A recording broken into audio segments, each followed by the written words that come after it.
fleeting time when for all too short a period the very young live in a wonderful world of make-believe. Christopher Robin, like most small boys, has toy animals to play with. But though he loves them all, his best friend is his teddy bear, called Winnie the Pooh, or Pooh for short. And, as Christopher Robin says, wherever I am, there's always Pooh. There's always Pooh and me. What would I do, I said to Pooh, if it wasn't for you? And Pooh said, true. It isn't much fun for one, but two can stick together, says Pooh, says he. That's how it is, says Pooh. Deep in the 100-acre wood, where Christopher Robin plays, you'll find the enchanted neighborhood of Christopher's childhood days. A donkey named Eeyore is his friend, and Kanka and Little Roo. There's Rabbit, there's Piglet, and there's Owl, but most of all, Winnie the Pooh. Winnie the Pooh, Winnie the Pooh, chubby little cubby all stuffed with fluff. He's Winnie the Pooh, Winnie the Pooh, willy-nilly silly old bear. Winnie the Pooh lived in this enchanted forest under the name of Sanders, which means he had the name over the door in gold letters. And I lived under it? Yes. Now, when Pooh heard his cuckoo clock, he knew it was time for something.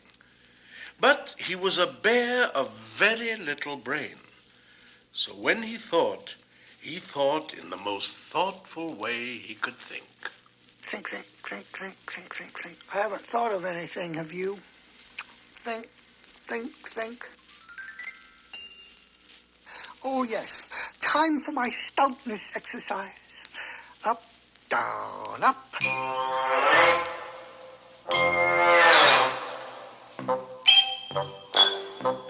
When I up, down, and touch the ground, it puts me in the mood.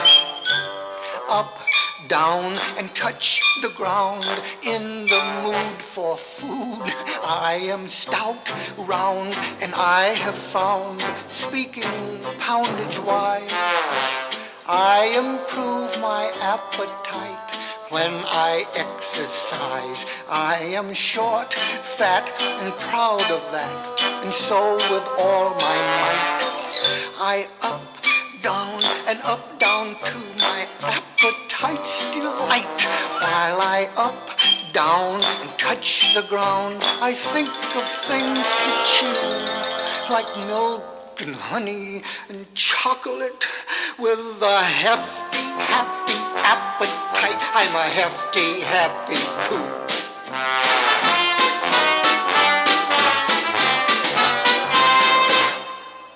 Pooh's pantry was full of honey jars, all full of emptiness instead of honey. As Pooh stuck his nose into the very last one and found only the sticky part was left, a little bee flew into the room.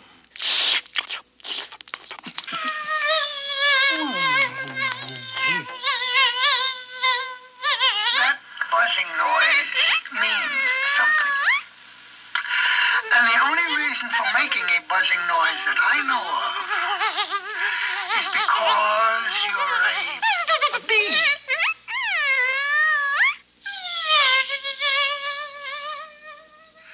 And the only reason for being a bee is to make honey. And the only reason for making honey is so I can eat it. And so Winnie the Pooh followed the honeybee right out of his house and over into the middle of the forest. And in the middle of the forest there was an open place. And in the middle of that place there was a large oak tree. And from the top of the tree there came a very loud buzzing noise. It was a honey tree.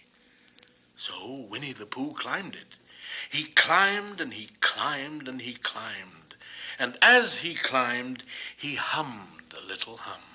And I call it my rumbly and my tumbly song. Yes, and it went something like this. Hum-dum-dee-dum, hum-dee-dum-dum. I'm so rumbly in my tumbly. Time to munch an early luncheon. Time for something sweet. Oh, I wouldn't climb this tree if a Pooh flew like a bee. But I wouldn't be a bear then, so I guess I wouldn't care then. Bears love honey and I'm a Pooh bear, so I do care, so I'll climb there. I'm so rumbly in my tumbly, time for something sweet. It's the tasteful thing to do, be it 10 or 12 or 2. For any time is food time. When you set your clock on Pooh time, you know that bears love honey and I'm a Pooh bear, and so I do care, and so I'll climb there. I'm so rumbly in my tumbly, time for something sweet to eat. Just then the branch on which Pooh Bear was standing broke, and he suddenly dropped 10 feet onto the branch below him. If only I hadn't... And as Pooh said that, he bounced 20 feet onto the next branch. You see what I meant to do? As Pooh tried to explain, he turned head over heels and crashed onto another branch 30 feet below. Well, it all comes, I suppose, out from liking honey so much. As Pooh said that, he waved goodbye to the last branch, spun around 3 times, and flew gracefully into a gorse bush. Oh, bother. Winnie the Pooh crawled out of the gorse bush, brushed the prickles from his nose, and began to think again. Think. And the first person he thought of was... Winnie the Pooh? Oh, no. Christopher Robin. Oh. Christopher Robin lived in another part of the forest, where he could be near his friends and help them with their problems. On this summer day, gloomy old Eeyore, being stuffed with sawdust, had lost his tail again. Eeyore, this won't hurt. Never does. There now, did I get your tail back on properly, Eeyore? No matter. Most likely lose it again anyway. It is my considered opinion that Eeyore's tail should be placed a trifle to the right. Now, if you were to ask me, I think it's just a wee bit... South. No, north, dear. Cheer up, Eeyore. Don't be so gloomy. Try swishing it.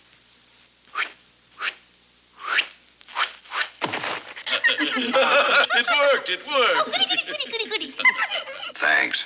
It's not much of a tail, but I'm sort of attached to it. Good morning, Christopher Robin. Oh, good morning, Winnie the Pooh. Good morning, Good morning, Pooh Bear. Good morning, Pooh Bear. If it is a good morning, which I doubt. What are you looking for, Pooh Bear? I just said to myself, coming along, thinking, and wondering if you had such a thing, Christopher, as a balloon about you. What do you want a balloon for? Honey. But you don't get honey with a balloon. I do. How? I shall fly like a bee, ooh, up to the honey tree, see? But just a minute. You can't fool the bees that way. You'll see. Now, would you be so kind as to tow me to a muddy place of which I know of? So Winnie the Pooh took the string of the balloon very firmly in his paw and rose up into the air. And Christopher Robin grabbed his other paw and towed him to a very muddy place. And Pooh rolled and rolled until he was black all over. What are you supposed to be? I'm a little black rain cloud, of course. Silly old bear. Now, would you aim me at the bees, please? Careful, Pooh. Hold on tight. 5. Yes. 4. Yes. 3. Yes. 2. Yes. 1. Yes! Pooh thought he looked like a small black rain cloud. But he still looked like a muddy little bear hanging onto a balloon. Perhaps if he sang like a little dark rain cloud, that might fool the bees. I'm just a little black rain cloud hovering under your honey tree. Only a little black rain cloud. Pay no attention to little me. You know a hungry old Pooh cloud never gets hungry, no, not at all. I'm just floating around over the ground, wondering where I will fall. I'm not a hungry old Pooh bear. I'm just a little black honey cloud. And no one knows better than me. Bees, stealing your honey is not allowed. Everyone knows that a rain cloud never eats honey, no, not a nip. I'm just floating around over the ground, wondering where I will drip. Christopher Robin, I think the bees S-U-S-P-E-C-T something. Perhaps they think you're after their honey. Well, it may be that. You never can tell with bees. Oh, I'm just a little black rain cloud hovering under the honey tree.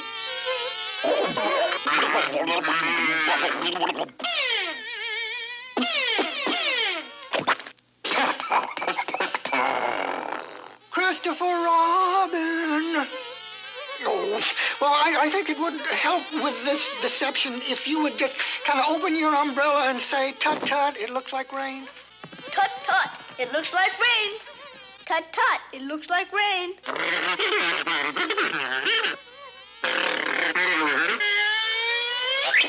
Ooh.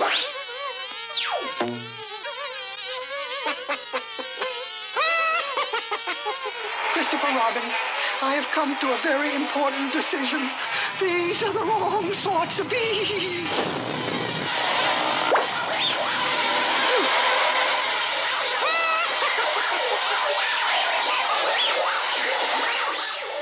And so they were.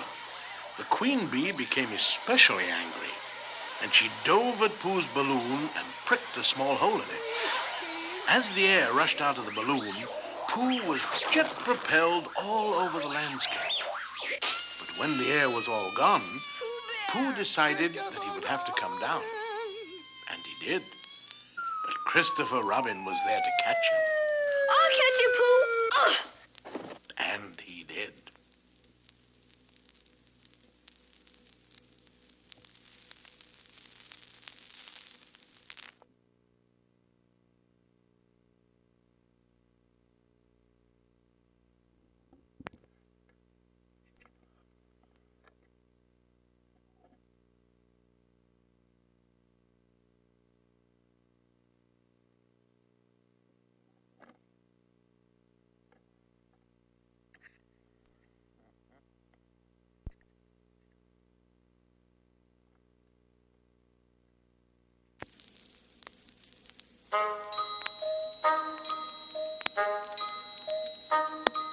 Now, Pooh was not the sort to give up easily. When he put his mind to honey, he stuck to it. Now, honey rhymes with bunny, and bunny rhymes with, Rabbit? Yeah, and I like Rabbit because he uses short, easy words like, how about lunch? And help yourself, Pooh. So Pooh walked right over to Rabbit's house and called into the small round front door. Is anybody at home? What I said was, is anybody at home? No. Bother. Isn't there anybody here at all? Nobody. There must be somebody there, because somebody must have said nobody. Rabbit, isn't that you? No. But isn't that the rabbit's voice? I don't think so. It isn't meant to be. Pooh couldn't wait for any more conversation, so he invited himself right into Rabbit's house. Rabbit was so embarrassed that he said all the words that Pooh wanted to hear, like, Oh, hello, Pooh Bear. How about lunch? And help yourself, Pooh. Oh, thank you, Rabbit. Would you like condensed milk? Or honey on your bread? Both. But never mind the bread, please. Just a small helping, if you please. There you are. Is, something wrong? Well, I did mean a little larger small helping. Well, perhaps it'd save time if you took the whole jar. Thank you, Rabbit. So Pooh just ate and ate and ate and ate and ate and ate and ate and ate, until at last he said to Rabbit in a rather sticky voice, I must be going now. Goodbye, Rabbit. Well, goodbye, if you're sure you won't have any more. Is there any more? No, there isn't. I thought not. So Pooh tried to leave Rabbit's house, but his enlarged roundness only got halfway out of Rabbit's small round front door. Oh, help and bother. I'm stuck. Oh, dear. Oh, gracious. Oh, well, it all comes from eating too much. It all comes from not having front doors big enough. Oh, dear, it's no use. There's only one thing to do. I'll get Christopher Robin. Oh, dear, oh, dear, oh, dear. Oh, my. Rabbit ran out of his back door and went to fetch Christopher Robin. While he was gone, Owl flew in and settled on a branch in front of the front of Pooh. Oh, I say, are you stuck? No, just resting and thinking and humming to myself. You, sir, are stuck. A wedged bear in a great tightness. In a word, irremovable. Now, obviously, this situation calls for an expert. Just then, Mr. Gopher popped up from his underground home. Somebody call for an excavation expert? I'm not in the book, but I'm at your service. Gopher, the name. Here's my card. What's your problem? Yes. It seems the entrance to Rabbit's domicile is impassable. To be exact, plugged. And you want me to dig it out? Precisely. I say, it's over here, my good fellow. First thing to be done is get rid of that bear. He's gumming up the whole project. Dash it all, he is the project. Hard digging. Might hit bedrock. Dangerous cave-in. Risky. Need planks for bracing. Big job. Take 2-3 days. 3 days? What about lunches? No problem. I always go home for lunch. Oh, this will run into money. I say, how much? Do the job for hourly rate plus cover materials plus overtime plus 10%. And your estimate? Yeah, can't give an estimate. Too risky. Blast it all. Good idea. We're dynamite. Save time. What's the charge? The charge? Oh, about 7 sticks of dynamite. Oh, no. The cost, the charge in money. Yep, no charge count. I work strictly cash. Obviously, but I should think... Well, I can't stand around lollygagging all day. Got a tight schedule. If you think it over, let me know. You got my card. I'm not in the book, you know. Oh. Just as the Gopher left, Christopher Robin and all his friends came running up to Pooh's rescue. Cheer up, Pooh Bear. We're coming. Here, give me a paw. Oh, it's no use. I'm stuck. Well, if we can't pull you out, Pooh, perhaps we can push you back. Oh, no, not that. Oh, my gracious. Oh, dear. Having got this far, it seems a pity to waste it. Pooh Bear, there's only one thing we can do. Wait for you to get thin again. Oh, bother.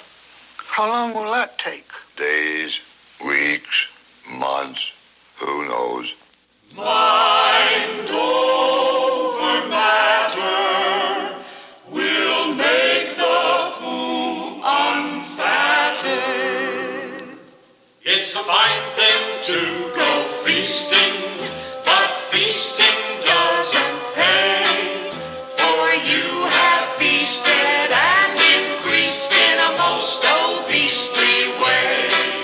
From food you must refrain, or a wedged bear you'll remain. Though it will be a strain for a bear of little brain. Think shrinkage, think thinnage, don't think of honey and spinach. Mind over matter will make the Pooh unfatter. Mind over matter will make the Pooh unfatter. How about some lunch? You're right, Pooh. It is lunchtime. And I've brought a delicious picnic lunch. Oh, picnic. I love picnics. Yes, and so you won't be lonesome. We'll eat it close by. Pass the cream pie, please. Thank you. Try some of this. Don't mind if I do. How about me, fellas? There's second helpings for everyone. Thank you. More Of what, Eeyore? everything. Goody, goody. Chocolate honey cake. Roo, dear, don't eat with your mouth open. I think I'm sort of starving from lack of food. At bedtime, Kanga loaned Pooh her shawl and sang him a little lullaby. Dream shrinkage, dream thinnage, don't dream of honey and spinach. It takes mind over matter to make a Pooh unfatter.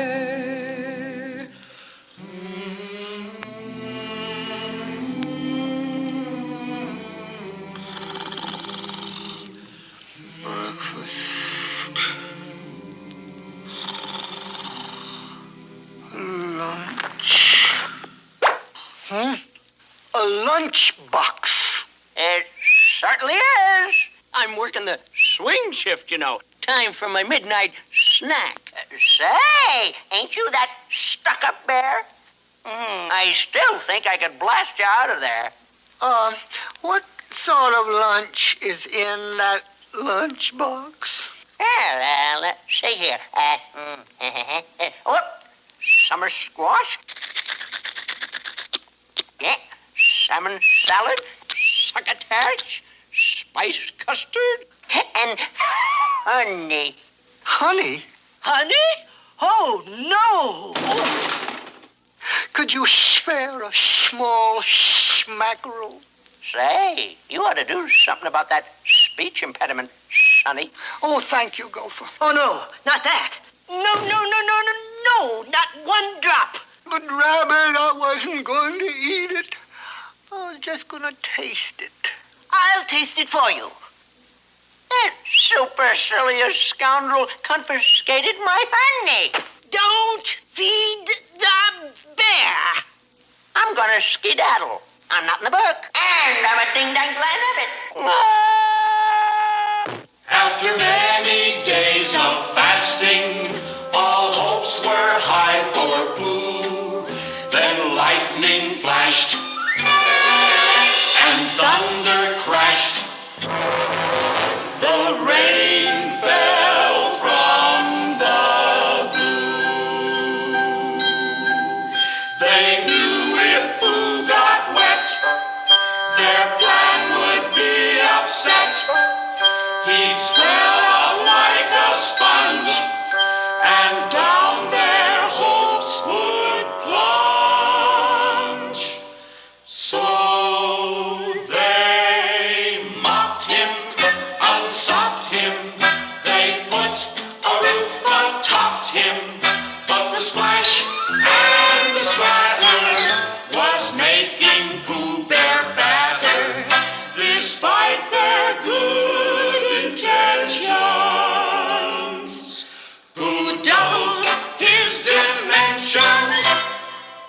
And so everyone in his own way did his best to help Pooh. Day after day, night after night, after lonely night. When the sun came out, the sky cleared up, and the bear of little Thinkage began to dry, and by showed a high amount of shrinkage. That morning, Rabbit made an interesting discovery when he leaned against Pooh. He moved. He budged. Hooray! Christopher Robin! Christopher Ribbon! He binged! He badged! He booged! Today is the day! Hooray for you! Hooray for me! Hooray! Hooray! The Pooh will soon be free! Now the time has come for proving what the diet did for Pooh. And since we pledged he'd be unwedged, that's what we're going to do. He'll be pulled and he'll be tugged, and eventually unplugged. We'll have a tug of war to open Rabbit's door. Thievage, think, ho-age, and out the Pooh will go-age, for my go-matter has made the Pooh unfatter. Heave ho, heave ho, heave, heave, heave, heave, heave. There he goes! So Pooh flew through the air with the greatest of ease, right over to the big hole at the top of the honey tree, and right into it. Stuck again. Don't worry, Pooh. We'll get you out. No hurry. Take your time. Yum, yum. And of all the happy endings, of all of the many adventures of Winnie the Pooh, this was one of the happiest, for he had all the honey he could eat.